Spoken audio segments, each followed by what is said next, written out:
আসসালামু আলাইকুম। আমি টিআই টুটুল। প্রিয় দেশবাসী এবং রেমিটেন্স যোদ্ধা প্রবাসী যারা আমাদের সাথে ধৈর্য সহকারে আমাদের সাথে রয়েছেন সর্বক্ষণ, দৈনিক কালের বার্তা এবং চ্যানেল কালের বার্তার পক্ষ থেকে সবাইকে স্বাগতম। আমরা সমাজে ঘটে যাওয়া নানান ঘটনা, দুর্ঘটনা, সামাজিক অসঙ্গতি, মানুষের সুখ দুঃখ ও সাফল্যের সংবাদ আপনাদের মাঝে তুলে ধরে থাকি। আজকে আমরা এসেছি টাঙ্গাইল আদালত চত্বর।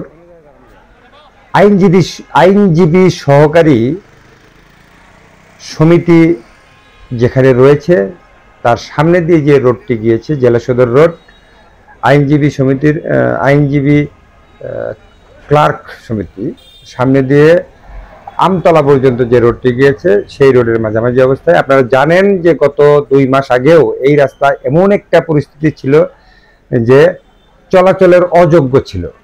আমাদের এক প্রতিবেদনের পরিপ্রেক্ষিতে কর্তৃপক্ষের আপনাদের মূল্যবান মতামতের কারণে কর্তৃপক্ষের দৃষ্টি আকর্ষিত হয়।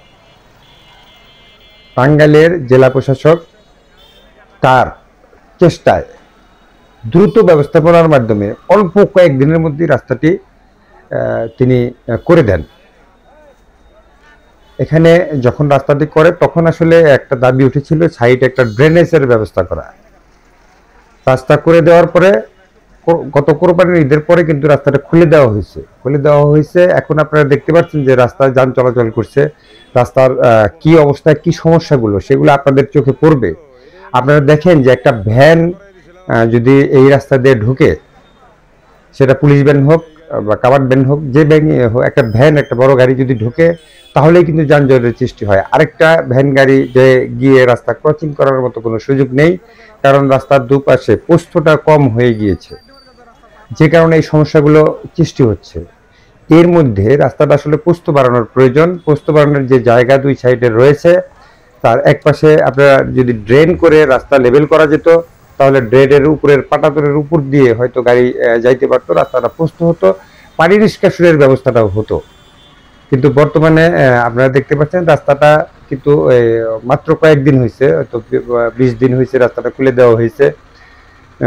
এখন রাস্তাটার কিন্তু পরিবর্ত শক্ত বা যেটা তার ম্যাচুরিটি সেটাও কিন্তু এখন পুরোপুরি আসেনি, কিন্তু রাস্তায় যান চলাচল করতেছে, কারণ এটি একটি গুরুত্বপূর্ণ রাস্তা। আপনারা জানেন যে এই রাস্তায় সবার জন্য উন্মুক্ত।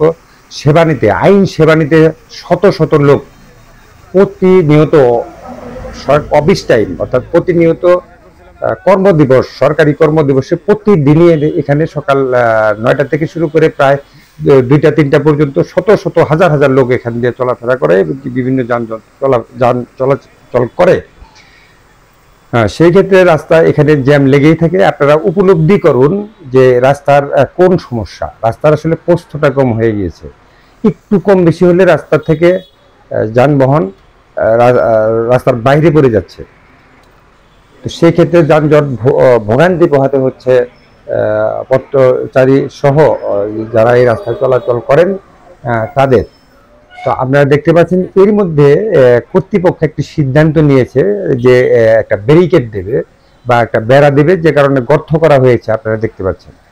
তো এই রোডটায় যদি গর্ত করে এইখানে ব্যারিকেড দেওয়া হয় তাহলে রাস্তা কিন্তু বড় করার আর সুযোগ নেই, এবং কি পথচারী হাঁটারও কোনো জায়গা নেই। তাদের ইচ্ছাকৃতভাবেই প্রত্যেক পথচারী এখান দিয়ে হাঁটাচলা করতে হলেই কিন্তু মেন রোড দিয়ে পাকা টুকের উপর দিয়েই হাঁটতে হবে।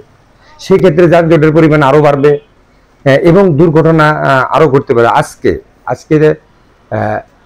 1 জুলাই 2025 আজকেও কিন্তু একটি পুলিশ ভ্যান এখানে লাইনচ্যুত হয়েছিল, জনগণ ধরে সেটা উঠিয়ে দিয়েছে। আপনারা দেখবেন যে সেনাবাহিনীর একটি বাস গাড়ি এখান থেকে যাওয়ার সময় অল্পের জন্য দুর্ঘটনার থেকে বেঁচে গিয়েছে। এরকম কোনো গাড়ি এখানে ঢুকলেই কিন্তু রাস্তায় জ্যাম সৃষ্টি হয়, কারণ ক্রসিং করার সুযোগ থাকে না।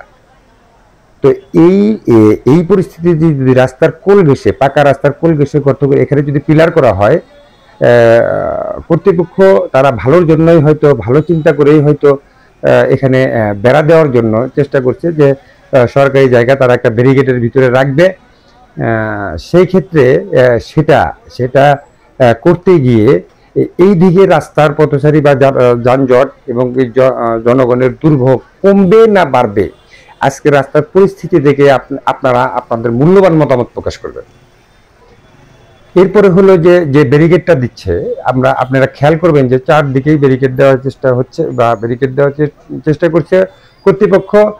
তা নিরাপত্তার জন্য হয়তো আরো কোনো কারণ, ভালো মহৎ কারণ আছে, কিন্তু বিষয় হলো যে যেগুলো অবৈধ স্থাপনা রয়েছে তাদের কিন্তু ভিতরে রেখেই ব্যারিকেড দিচ্ছে। তার মানে কি অবৈধ স্থাপনা যারা আছে তাদেরও কি নিরাপত্তার জন্য বেড়া দেওয়া হচ্ছে কিনা সেটাও দেখার বিষয়।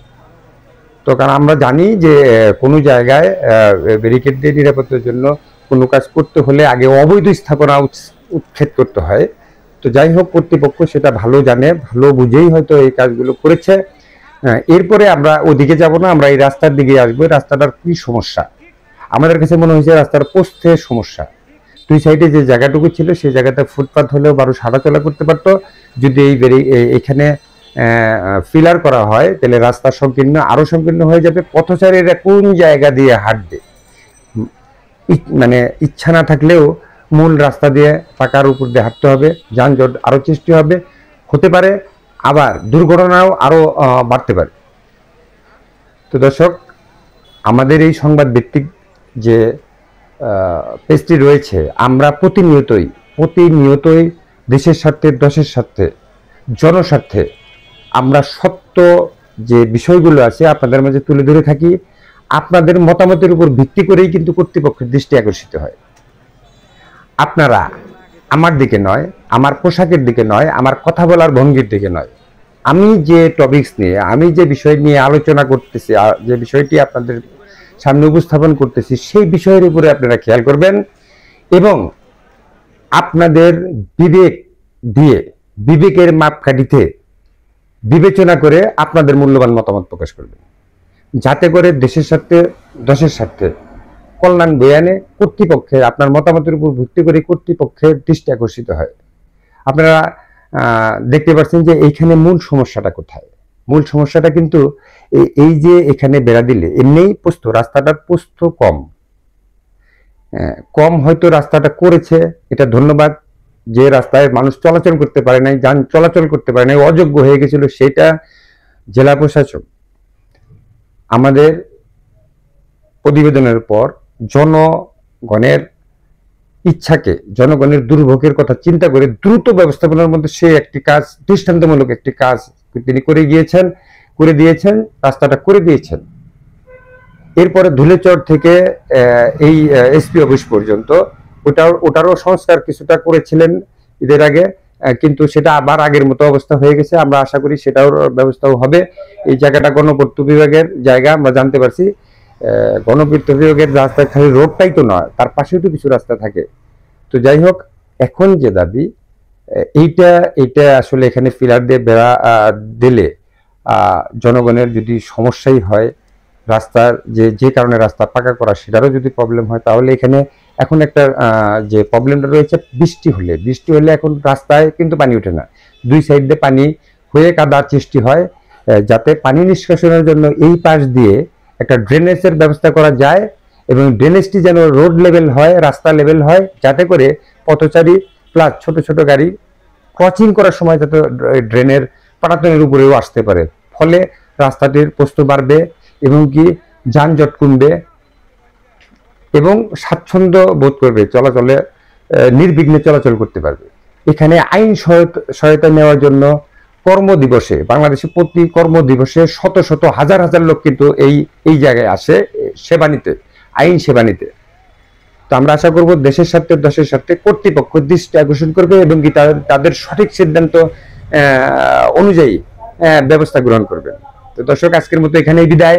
আবারও আপনাদের সাথে দেখা হবে অন্য কোনো জায়গায়, অন্য কোনো সংবাদে। ততক্ষণ পর্যন্ত ভালো থাকুন, সুস্থ থাকুন, স্বাস্থ্যবিধি মেনে চলুন। আল্লাহ হাফেজ।